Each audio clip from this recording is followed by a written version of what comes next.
Greetings and salutations, YouTube land. Pure Evil here with not an unboxing video. Unfortunately, as I'm sure you know, shipping has been brutal right now. Everything that's supposed to have been delivered to me this week is currently somewhere in the ether. I'm getting no updates. Stuff that companies said have shipped only have pre-shipment notifications, no tracking. So I've got a bunch of stuff just floating out there somewhere. So I didn't want to go, a long time without videos, so I decided to try something a little different. Dust off my college degree and do a book review of Nitro by Guy Evans. So, back in early June, it was my birthday, and one of my presents from my good buddy Will was this book, Nitro. It follows the birth and downfall of the Monday Nitro show, as well as getting into the creation of Thunder, and a little bit into the history of WCW and the downfall. This is a pretty interesting book. They did over 100 interviews for it. And something I really enjoyed, and something I hadn't seen in other books I've read about WCW, is that they actually interviewed a lot of Turner employees. If you don't know, WCW was the second biggest wrestling organization in the country. It started as Jim Crockett Promotions and was bought out by Turner, who was looking for something basically to fill out his TBS network he was starting on cable way long time ago when cable was really this thing that probably wasn't going to catch on. So he bought it. Eventually it morphed into WCW and broke away from the NWA. There's a whole lot of crap that goes on in there, and honestly a lot of the details are pretty fuzzy, even to this day, about when stuff happened. So it was owned by the Turner organization, who also owned TBS, TNT, the Atlanta Braves. I think they own the Hawks as well. I don't think he ever actually owned the Falcons. I'm not sure on that one. And WCW was a big part of the company. For a while, it really wasn't doing well. It was a big money loser. I actually didn't realize how bad it was until I read this book. However, Ted Turner, who was the president, I think CEO, or he was basically in charge of it, no matter what, absolutely loved his wrestling. He was very Southern, very old school. Actually, something I learned from this book I didn't know before was the TBS executives and the Turner executives were looking to get rid of WCW for years. One of the things that actually caused the creation of the titular Nitro was an offer to purchase the company. Unfortunately, and I'm very curious about it, the book doesn't go into who the offer was from. It might be one of those things that's just lost to time or due to NDAs they can't say. But Turner was so upset at the thought of losing WCW, he basically looked at the celebrating executives and said, "You're giving it prime time on your network." Which is how Nitro was started. I know the story's always been that it was Eric Bischoff's idea. According to the interviews in this book, it really came more from Ted Turner himself. He wasn't overly involved in it, he wasn't very hands-on with it, but when he made a decision, that was it. TNT fought against it tooth and nail because they were trying to be the serious drama network.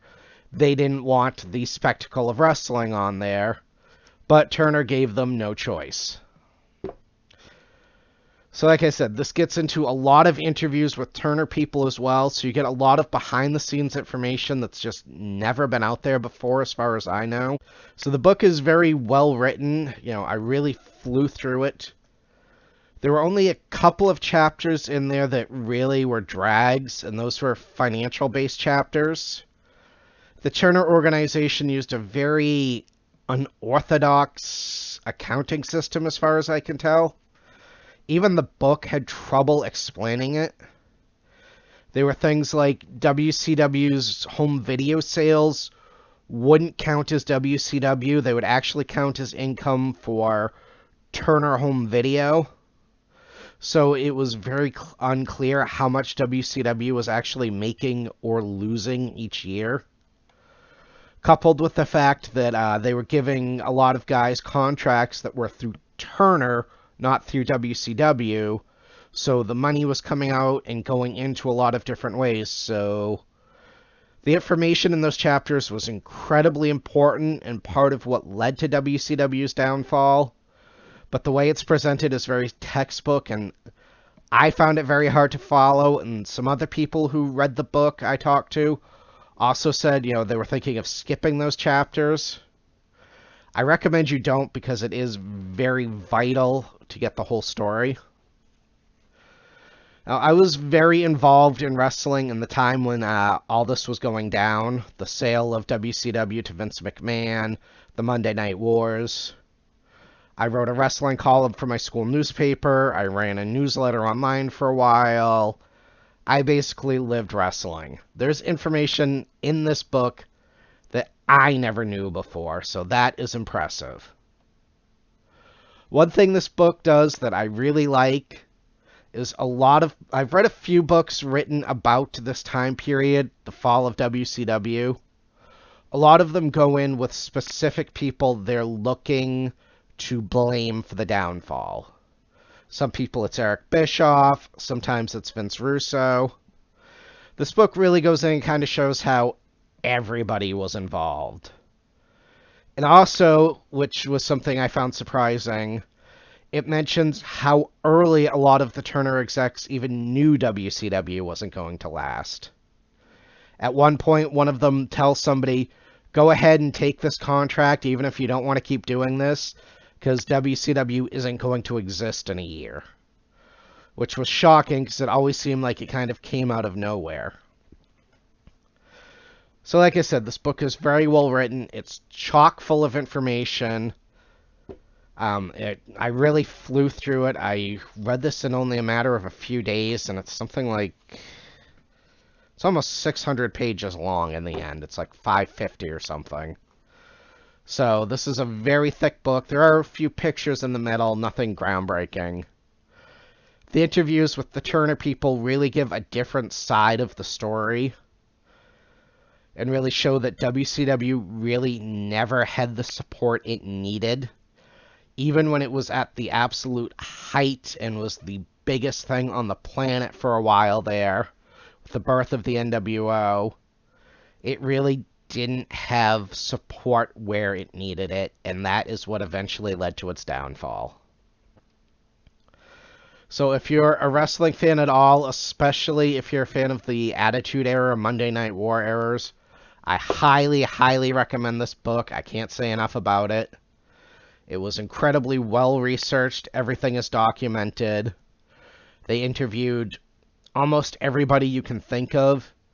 Basically, the only rule the author followed is they wouldn't interview anybody who wanted to be paid for the interview. Which makes sense, because I really don't think you can trust a paid interview.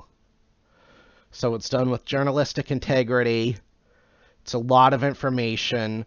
I wasn't able to find anything wrong in the book, which is a rarity. Usually I can find something. So this was very well done. I'll leave a link to it in the description box down below. This came out, I think, 2018, so it's been out a while. So you can probably pick it up. I'm sure it's on Amazon, Barnes & Noble, pretty much everywhere. But if you're a wrestling fan at all, I highly recommend this book. It's really well worth your time. I hope you guys enjoyed this little side trip instead of an unboxing video. If you did, please give me a thumbs up or a comment down below. I'd really like to know. I went back and forth quite a while about doing this. I actually finished this book like a month ago, but I just kind of kept putting it off because I just wasn't sure how this would do. So please let me know. If you haven't yet, hit that little bell to get annoyed whenever one of my videos comes up. And make sure you hit that subscribe button so you don't miss any of them. As always, be excellent to each other. Party on, dudes.